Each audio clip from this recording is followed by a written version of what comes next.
You wanted the best. You've got the best podcast. The hottest podcast in the world. The Chris Voss Show, the preeminent podcast with guests so smart you may experience serious brain bleed. Get ready. Strap yourself in. Keep your hands, arms, and legs inside the vehicle at all times, because you're about to go on a monster education roller coaster with your brain. Now, here's your host, Chris Voss. Hi, folks. Chris Voss here from the ChrisVossShow.com, the ChrisVossShow.com. Hey, we're coming here with another great podcast. We certainly appreciate you guys tuning in. Be sure to tell your neighbors, friends, relatives, get everyone subscribing to the Chris Voss Show. It's a special experience that you can share with everyone around you that you love and care about. Even if you hate someone, tell them to subscribe to the Chris Voss Show, because it's just the funnest thing to do these days. I hear it's the in thing from all the kids are saying it. I don't know which kids, but if you find them, please tell them to subscribe to the Chris Voss Show. Anyway, guys, you can go to youtube.com/Chris Voss. You can see the video version of this, because why not? Audio is really cool. Everyone listens to audio on iTunes and Spotify. But if you really want to go the extra mile and the distance and see the beautiful video that gets produced every day on this show, you can go to youtube.com/Chris Voss and subscribe over there. You can read the books for reviewing and reading on goodreads.com/Chris Voss. And you can also go to all our multiple groups on Facebook, LinkedIn, Instagram, Twitter, all those places the kids are playing these days. Today, we have an amazing guy on the podcast with us today. He is the CEO of a company called Officium, and his name is Jonathan Shroyer. He's been a customer service professional and leader for over 22 years, leading large teams at established companies such as Microsoft, Monster, Symantec, and Autodesk, as well as startups like Postmates, Kabam, and Forte Labs. A thought leader in the industry, Jonathan has often been found to be speaking at CX conferences, participating in podcasts, and writing about his passion, the future of customer service, and the CS marketplace. Welcome to the show, Jonathan. How are you? I'm doing great. Thanks for the opportunity, Chris, to talk with you and to have your listeners learn a little bit more about the future of service. There you go. And we were joking before the show where it's hat day, so we both appeared in hats. Right. Yeah, we coordinated that with our assistants. So give us your .com so people can find out more about you and your amazing company on the interwebs. Yeah, so it's officiumlabs.com. So that's OFICIUM labs.com. You can also follow us on Twitter at Officium Labs, and on LinkedIn, Officium Labs as well. There you go. Give us a rundown on your company. How does it work? What do you guys do over there? We started the company just under 2 years ago. My co-founder and I, Scott McCabe, we were walking the streets of San Francisco, and we've both been in the services industry for about 20 some odd years. And we really felt like there was a future of work and a future of service that was going to be different over the next kind of 20 years. And so we created a company that, one of the things I always like to talk about, Chris, is a little bit of the story, but I was sitting on that chair right there looking at the Wi-Fi router, and I thought, wouldn't it be cool if technologies and workers were elastic in the service area? And so that's what we founded the company on, is we provide elastic CS workers, best-in-class technologies to companies all around the world. And we started off with just 4 of us and nobody in our network. And now we have roughly 30 folks in the company and about 300 folks in our network. Now, when you say elastic people, is like that the Fantastic Four guy who can Stretch Armstrong sort of thing? Think about it this way. If you look at the future of work studies that have come out, even pre-COVID, roughly, I think it was around 51% of Americans have some type of a secondary kind of opportunity or job that they're doing. A lot of Americans and folks around the globe want more flexibility in their workplace, how they work, where they work, and so forth. And so if you look at Glassdoor and some of the other companies, you're starting to see like people want flexibility, they want optionality and those things. So think about Elastic from that point of view. You give that flexibility to the workers to allow them to work when they want to work, similar to Uber and a Postmates model, but quite a bit more of a complex workflow. Could you guys hire me if I don't want to work at all? I like that elasticity. Well, we could hire you, but if you didn't work, you wouldn't get paid. Yeah, I'd probably just you guys would be firing me like within an hour. That's just me. This is pretty cool. So let's before we get more deeper into your company, let's tell you a little bit more to our audience so they can get to know you and get all warmed up to you. What led you to start this company? You founded it, which is pretty amazing, and there's a really cool founder story to this. So give us some background on you, where you grew up, and all that stuff. Definitely. Some good context is I grew up in a small town in Texas, Cleveland, Texas, about 7,000 individuals there. Still about 7,000 individuals.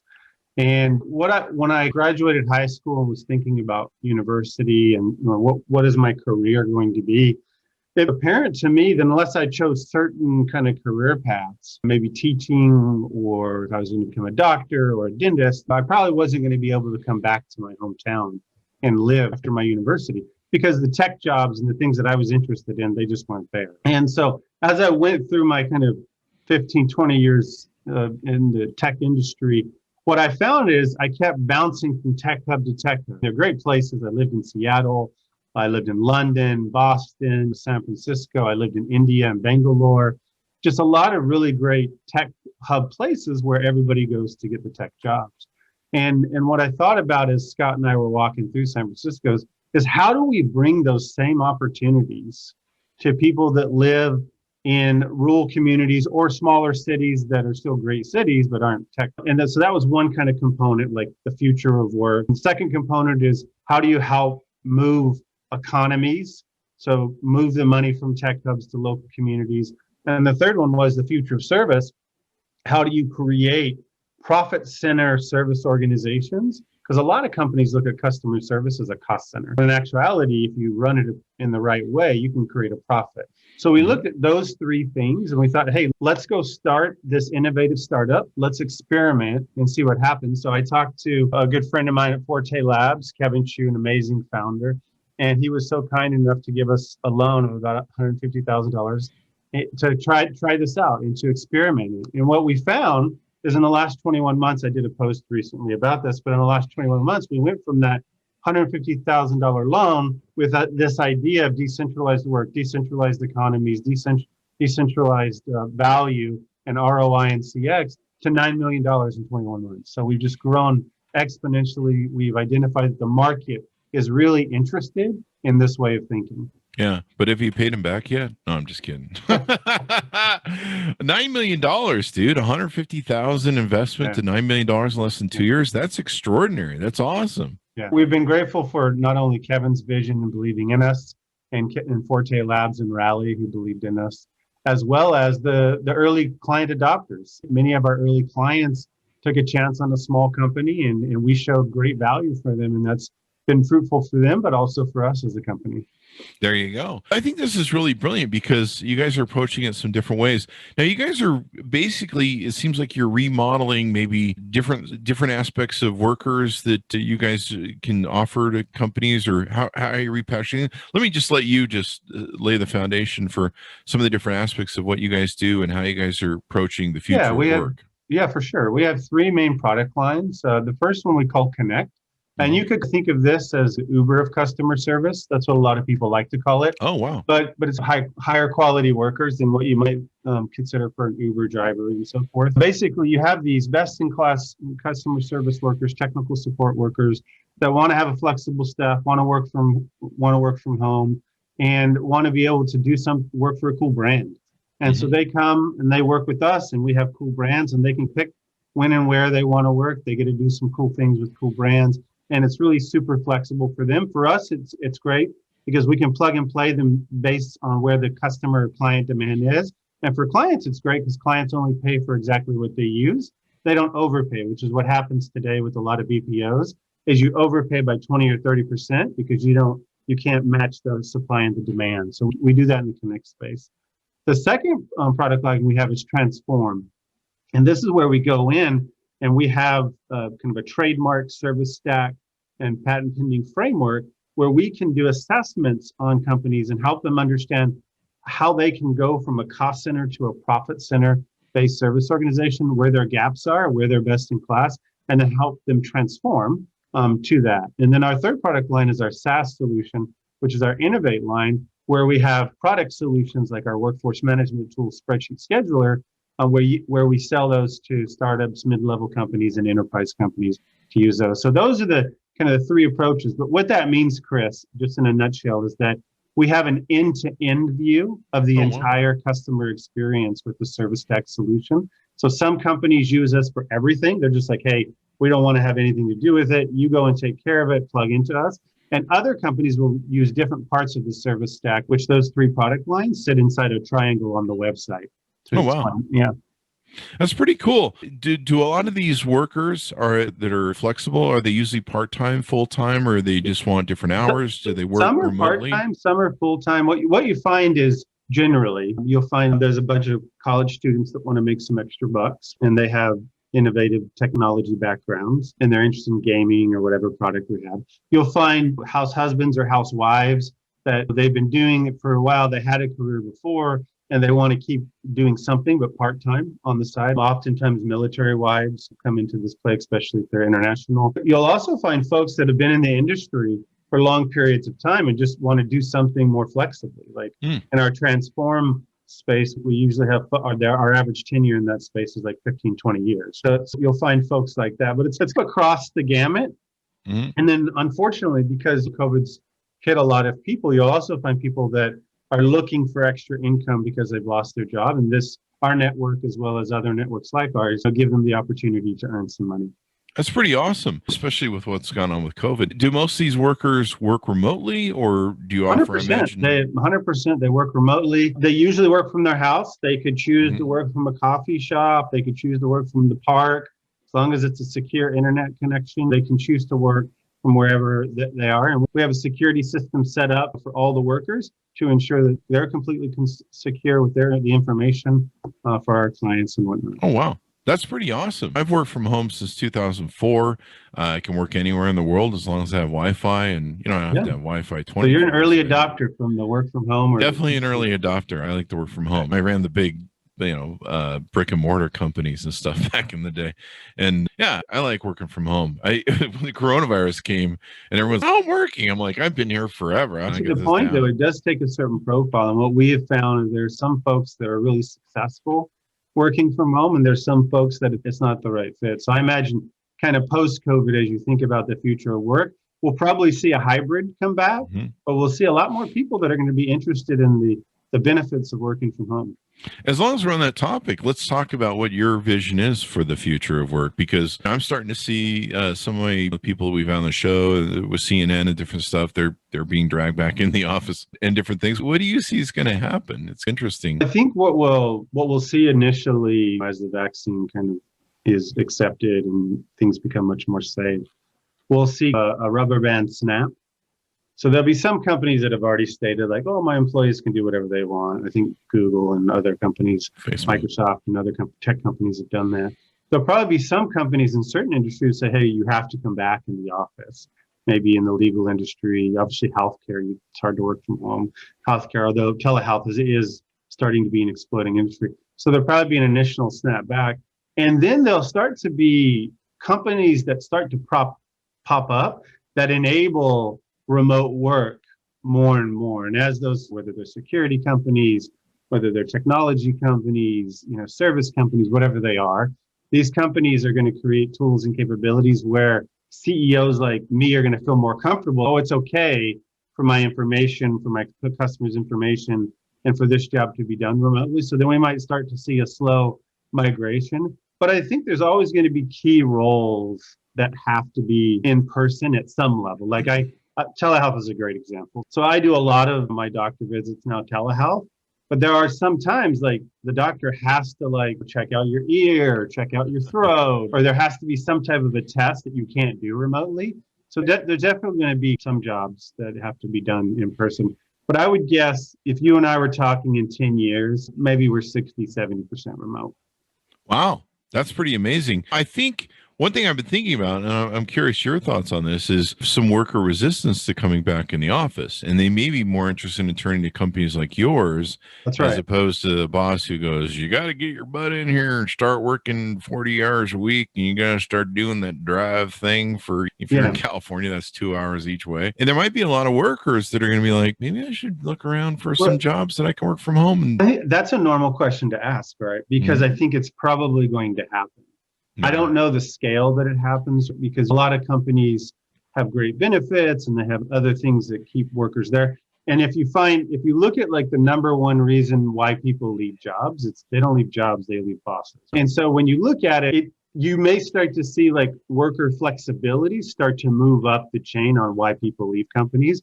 I don't know if it's going to shoot to the top because a lot of people like to work with great people and that's why they stay with jobs other than finding great purpose and whatnot. So it'll be interesting to see where worker flexibility starts to rank into that.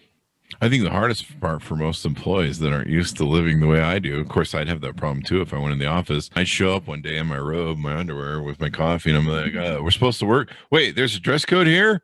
Oh, I'm so used to working from home now after 2 years. There's definitely going to be some changes. Like I don't think I can wear my hoodies and my every time. I'll have to go back to some of my more traditional collared when I go to clients and whatnot. Yeah. But hey, I think there's also something to be said about having an in-person meeting. You know, I mean, there's so many different nuanced things that you can accomplish in an in-person meeting that's much more difficult to accomplish in a remote meeting. I think also if you think about the psychological drain of being on video all of the time and being present 100% of the time, it takes a lot of physical energy and mental energy to do that. So I think that there's definitely some pros and cons that people will find. You may find folks want to work from home 3 days a week, but want some of that energy and that interaction. And we also may look at like the different profiles of individuals. We use popular terms of introvert versus extrovert, even though I think everybody's on the spectrum. But if you look at introvert versus extrovert, you may find different behaviors for those types of people. For example, I'm an introvert, and so I prefer like working from home more and going in when my energy's high and I want to be present, and when I want to reserve my energy, work from home. But now I'm 100% on video, so I don't get a choice. And so it'll be interesting to see what the different behaviors are coming post-COVID. I've often wondered when this was going to, for decades, I wonder when is it we're going to convert the way I operate? And I look at the drive time, California, 2 hours in, 2 hours out from SoCal. And you just look at your quality of life, or at least I always did. I just looked at it and went, geez, that's 4 hours of your life, man. Yeah. And it takes a lot. And I'd do anything to get that 4 hours back. And if you have a wife and kids and you want to spend time with your kids and stuff, there's a certain acumen of value that you want to have and spending time with them. Me, I just want to, be alone and play Call of Duty or something. But it's definitely a factor. And I'm wondering how much we're trying to get that Pandora thing back in the box where everyone's like, okay, we got to go back the old way. And people are just like, I don't know, man, I'm really enjoying this whole freedom thing of. Well, yeah, I think the old way is gone. But what's happening is the new way. And we'll see over time what that is. There's definitely going to be impacts. If we step outside of kind of customer service, my domain, you're going to see impacts in real estate. You're going to see impacts in the types of jobs people want to take. You're going to see the impacts in how the economic power inside the United States, how that shifts with some of these changes. And we're not going to see it right away. We're talking about macro level decade type of impacts.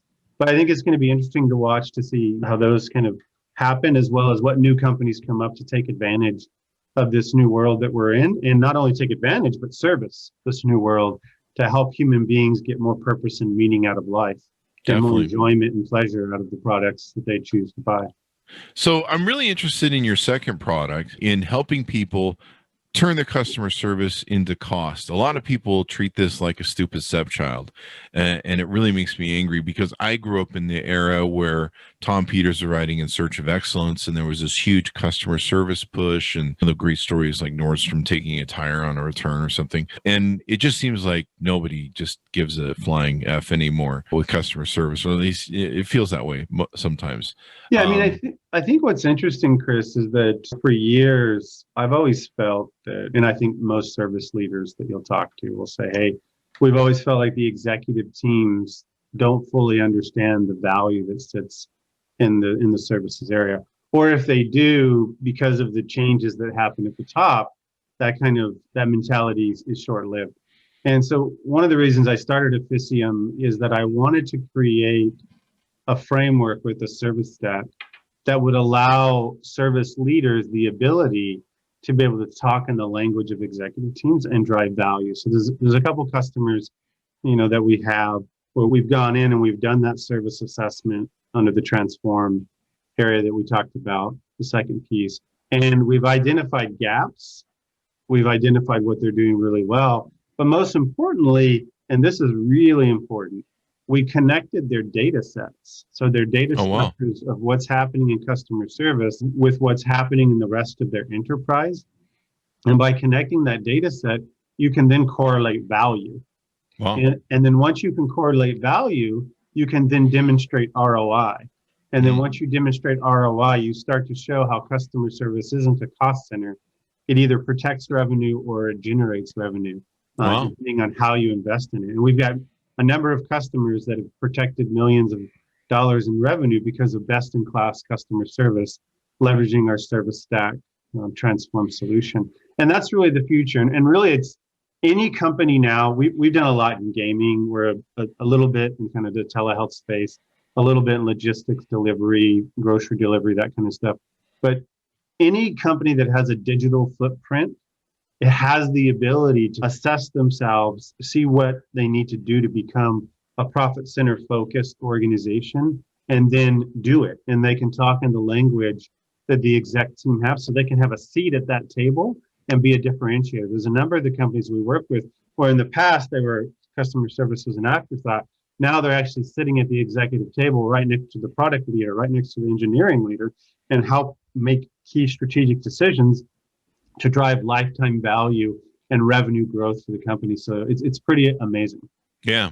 And customer service really needs to make a comeback. I don't know what needs to happen. I'm writing a book and talking a little bit about it, but maybe Tom Peters needs to come throw his fist down or something. I see a lot in tech things where they're just just go talk to those Zendesk people and put your thing in. Maybe in a couple of weeks, somebody will answer it for us because we just don't care. I just had a friend who she had some sort of error on her airline ticket or airline booking. 5 hours with a major airline on hold. She posted the screenshot of it to get someone to answer the phone. That's crazy. Even some companies I do with, routinely when I call them, it's 45 minutes to an hour just to get a live person. Yeah. And it'll make me mental because I'm like, there's a lot of people out of work right now. Hire them for hell's sakes. They'll take a job. Let's get it going on. But I think where you guys are focused on turning that into an ROI position where you can make a profit center out of it, I think that's brilliant. And I think that approach is really overlooked by a lot of people these days.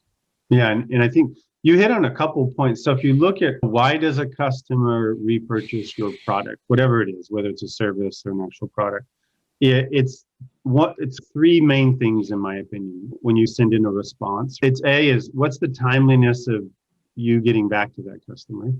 That usually results into kind of 15% of their overall satisfaction with that particular incident. And then number two is, did you resolve the issue? Did I, as your kind of product, resolve the issue?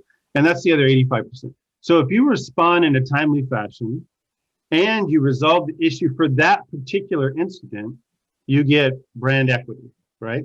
Mm-hmm. Now, if you look at over the scope of time, how do you, as a customer, engage with my product, right? What's that customer journey look like?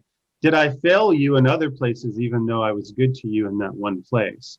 And that's where looking at the entire journey and planning and preparing for that journey is critical to create the profit, because you don't create the profit at just the one incident. You have to look at all the different, not only support incidents, but then also every time I engage with the product, do I get out of it what do I expect? When you make changes to the product, are you thinking about it? Am I going to get frustrated with those changes, or am I going to love those changes? It's looking at that entire kind of architecture journey, which is so critical. And that's why when we talk to companies, we say it's not just about the incident. It's not just about the one moment, even though that's really important. It's about the millions of moments that create your brand And then your brand is what people rebuy. And one of the things I really get tired of, and you're welcome to use this for whatever you want, but I get tired of this spin that they give me either on this after survey or did we service you well? Because it's all focused on customer service guy Bob. And so if I spend 45 minutes to an hour on hold with, say, GoDaddy, and then I get Bob on the line. Bob's a really great guy. He helps me, works through my problem, fixes my problem. I'm still angry at GoDaddy for putting me on for an hour today. Oh, yeah, I'll pick on GoDaddy. They're a hoster, and they're good and bad sometimes. But come on, man, 45 minutes an hour. I have to call them in the middle of the night actually, so that I don't have to wait that time. I actually do the middle of the night thing. The problem is when Bob will tell me, "Hey, Chris, they're going to send a survey to fix your problem." Hey, thanks, Bob. You did a great job for me today. I'll get the survey, and I want to tell GoDaddy, you need to knock off that 45 minutes to an hour thing, okay? You need to knock that off. I'm still angry at you, even though Bob was a really nice guy. But the way the frame and the shaping is of the questions and stuff, it's all going to get Bob fired if I start crapping on why I'm angry still about GoDaddy, right? Yeah. Everything's about Bob. And I see, and there's a real shaping and control and containment mechanism that I don't appreciate as a customer. Yeah. So I don't know if you can use that. But I think it's interesting, stepping away from GoDaddy and just looking at the industry as a whole. Yeah. I think that what we're seeing is that the companies and the brands that are really successful are the ones that want that transparent feedback about the entire experience, not just the experience with, the great employees doing the frontline work. And so there's a number of companies out there that are starting to push the envelope on this. Stella Connect with Medallia, Worthix. There's a lot of great companies that we actually partner with to help rethink, how do you get feedback? How do you understand sentiment of the overall customer base? Not just a manufactured view to make you feel good that you're doing a good job in your center with your employees, which is a very big oversimplification of what the old traditional survey process looked. But even the folks that are in the center, they want to have more meaningful feedback so they can do an amazing job with the customer. And they want credit for doing an amazing job. Sometimes some of the surveys that are out there make it parlay and look like the agent or the frontline worker did something wrong when actually they were great. It had to do something that was outside of their control. And so I think you really have to start looking at those innovative companies that are thinking about how to get feedback, how to translate that feedback into sentiment, and that sentiment into meaningful change at the product and the engineering level, so they can get that and the executive level, so they can get the needed feedback then to make the right service changes. Yeah, because I'll be honest, that sort of stuff is where people are losing me, where I get upset, whether it's a cable company or others. And sometimes I'll get like the little survey, and they make them vague, but I'm smart enough to know the wording, maybe probably because I've done law. But I'll start going off in the box about how, hey man, I was on hold for 45 minutes. Bob was great, but man, the company has a real problem here. And then I'll reread the wording, and I'm like, oh man, I'm going to get Bob fired because this is more about Bob than it is about the company.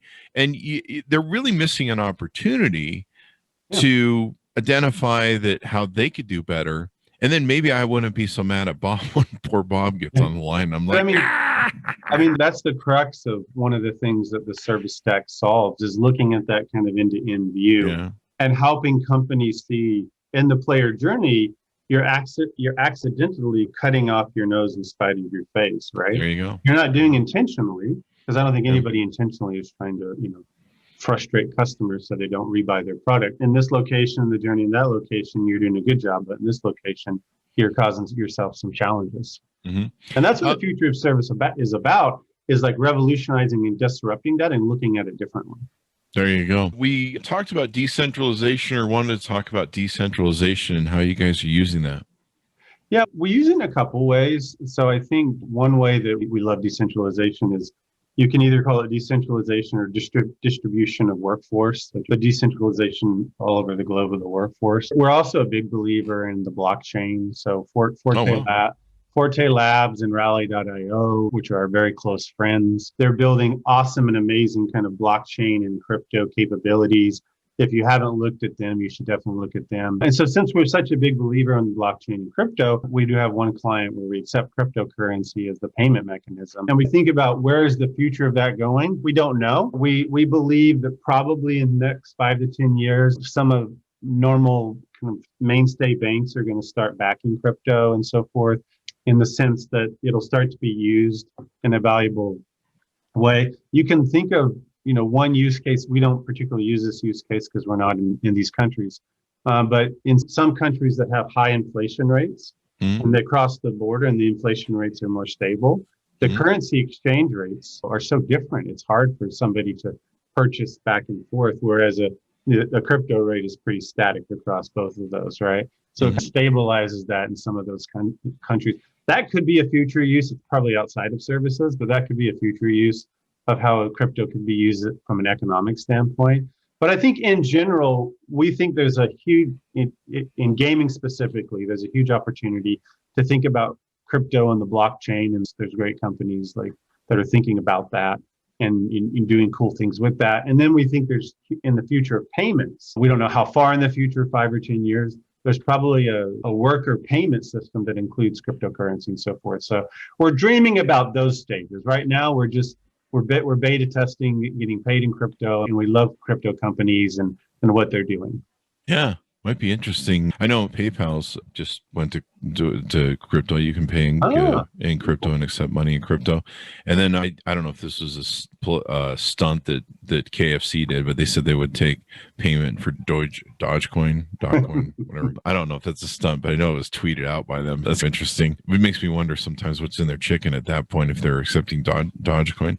I don't know. That's a joke. Don't sue me, KFC. But no, it's interesting. I think we're finally getting adoption on that front. That would be an interesting place. What if you put people's 401ks into cryptocurrency and the value went up? Like you put your whole 401k or whatever your employee matching funds you put in Dogecoin, and it goes up like 5,000%. No, we put our investments wherever Elon Musk says this week on Twitter. What could go wrong? Well, yeah, that's definitely outside of my expertise, but I think it's a fun area to watch. And in cases where we feel like there's stable coins, we're starting to beta test that on taking payments in a stable way. So that's the second part of decentralization. And then I think when you think about the third part of decentralization, you think about the kind of, from a technology standpoint, how is that going to get decentralized over time? Right now, we're not seeing a lot of decentralization of technology and servers and things of that nature, but that could be an interesting thing in the future that we're just paying attention to. We don't have any strategies around, but we're paying attention to. But specifically, where we focus on now is the decentralization of workers and remote work.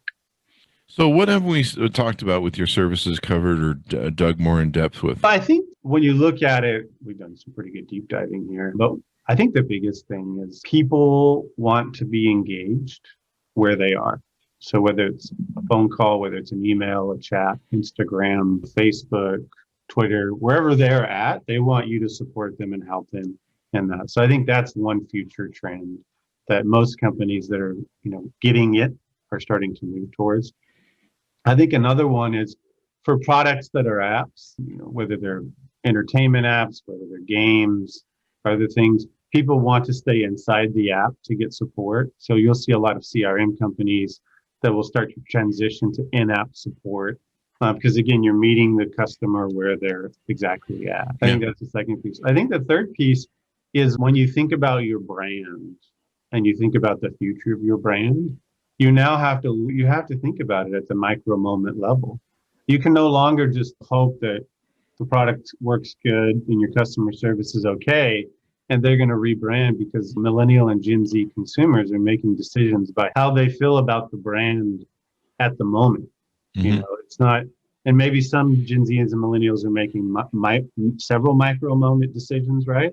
But some, they just get frustrated and they're like, hey, I don't want to spend my eyeball time or my money time, there, so I'm just going to make a change. And so more now than ever, is it critical that you really engage your customer base, you take care of them in a timely way, you resolve, whatever their issues are, and you meet them where they are. And if you do all of those things and the product is a decent product, you're going to have a lot of success as a company. If you mess up or don't invest in some of those areas, you may find that you're not going to be a market leader, or you're not going to be as successful as you hoped that you would be. And you bring up some good points. I don't know what's gone on the last few years, but like I've seen more abandonment of customer service in Facebook pages. And that's usually a main source that I'll find to try and get some customer service from people. And they'll have one of those bots now that got so popular. And it's just like, yeah, we'll respond to you in the next 24 hours. Then no one ever responds. Like, it's just stunning how many I should write it down and study it, because it's just stunning to me how many never get back to me. And I'm asking customer service questions that would be a profit base, because I'm like, should I buy your product, or can you answer this question? And zero answer, like just crickets. There's like a bot that kicks in, but that's about it. And then, but you're right, meeting people where their platform is. And I know a lot of millennials that are friends of mine, they don't have a Facebook account. And you go, why do you have a Facebook account? That's weird. They're like, we're millennials. And I'm like, oh, that explains it. But a lot of my authors that come on the show, many of them are journalists. And so Twitter is usually the kind of their place for journalism and politics and news and stuff, whatever the coverage is. And I'll be like, how come you're not on like Instagram? Because Instagram's great for authors, and we do really well with it. In fact, we didn't do really well with it. And some of our authors said, hey, man, Instagram is a good place for this. And we went on there, and now we rock it. LinkedIn is another great place. Facebook is another great place. And they're just like, we just like this thing. And I'll sit down with them, like you said, and I'll say, look, man, your audience is everywhere. The Chris Voss Show, we're everywhere, because we're coming to you, man. We're meeting you where you're at. Wherever you want us to be, we're at. We're even trying to figure that TikTok thing out in 60 seconds, which is hard because we do an hour podcast. But we're there. And I think what you said, a lot of brands need to think about it from that aspect. You need to be, your customers are everywhere. People that drink Coca-Cola just aren't on Twitter, man. They're everywhere. Brands need to think about that and what they are. Yeah, I think that's it. And then you touched on a point earlier about AI, and under our Innovate brand, we work closely with a lot of customers on AI and how the future of AI is going to transform the worker space. And our forecast on the future of AI is, I often get the question, is, are bots going to take over customer service? And the answer is no. What you'll find is there's going to be some very simple workflows that knowledge-based bots and NLP bots will be able to handle. And as long as your customer satisfaction is high, I always say, when people say we're automating 15%, I always say, well, what's your customer satisfaction for that volume that you're automating? Because it should be on par with the customer satisfaction that you have from the human. But there's a second component that's not often talked about, which is really powerful in the automation space, which is you can use a bot, especially an NLP bot, to write 80% of the response and then let a human review it. And that's called Agent Assist AI. And we do that for a lot of our customers. The human makes some adjustments and some changes, but they can do it in about half the time than they would to write the whole response. And then the human sends it. So in essence, you get the benefit of having AI, but you get the higher quality of having an engaged agent or engaged worker do it. So it's what we call hybrid AI. And I think those are the three buckets in the future: simple workflow AI, agent assist AI, and then agent by themselves. Now, it might be in 5 or 10 years we start to see some really good progress on AI that changes that. But I think for the next 5 years or so, you're going to see a lot of value in companies that build strategies, thinking about those three buckets, and then invest in those three buckets and ensure that their satisfaction and their retention results are based on how they invest in those buckets. There we go. Well, this has been a wonderful discussion. We really got into the cool deep stuff in the future and all that stuff. So it's been awesome. Anything more you want to plug as we go out? I think from our standpoint, we like to help people. Officium is Latin for to serve or to help. Oh, wow. So if folks want our help or interested in it, definitely love to have a conversation. We also have a foundation where we're training these new local communities that may not have the customer service training as they transition from job to job. So we have a foundation as well. If you're interested in helping there, that's great too. But just appreciate the time, Chris. It's an honor to be on the show. It's an honor to have your listeners learn a little bit more about the future of service, or at least how we at Officium are dreaming and building the future of service. So thanks for the time. There you go. Give us the .coms once more so people can look so it's officiumlabs.io or officiumlabs.com, either way. But it's OFICIUM labs.com, and then we're on Twitter and LinkedIn, and I think we're on Instagram too. But There you go. Officium Labs. Go where the people are. People are. That Instagram is really hot right now. Yeah, Sounds yeah, like yeah. something from Zoolander. What's interesting is Clubhouse, that Clubhouse app there. We're actually, now that you mention it, we're on Clubhouse every 2 weeks. We do an hour session. You should look up Nate Brown on LinkedIn. Okay. You'll see our Clubhouse invites and all that kind of stuff. Cool. We are on Clubhouse too.